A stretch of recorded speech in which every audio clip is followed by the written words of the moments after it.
চলুন দেখে নিই ডায়াবেটিক রোগীদেরকে আমরা হাঁটার পাশাপাশি কোন ব্যায়ামগুলো দিতে পারি যেটা তার গ্লুকোজকে ভালো মনিটর করতে পারে। প্রথমেই আসবে সাইড লাঞ্জেস। এক্ষেত্রে একটা পা পুরো স্ট্রেচ হবে আর একটা ফোল্ড হবে। এই সেম এক্সারসাইজটি আমরা ডায়াবেটিক রোগীদের জন্য 10 থেকে 15 কাউন্ট বা 10 থেকে 15 সেকেন্ড সময় নিয়ে করতে পারি।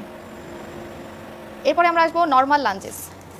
এই ক্ষেত্রে পায়ের পজিশনটা স্ট্রেট ওয়াইজ, সামনে ফোল্ড, পিছনে স্ট্রেট। ঠিক একইভাবে এই ব্যায়ামটিও পা রোটেশন করে সে 10 থেকে 15 বার করবে। এবার আসছি আমরা রোটেশনাল লাঞ্জে।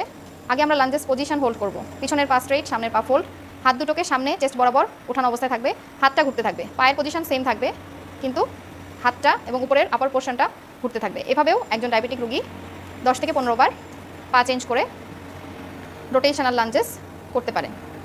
এটি তাদের গ্লুকোজ কন্ট্রোলে খুব সহায়তা করবে।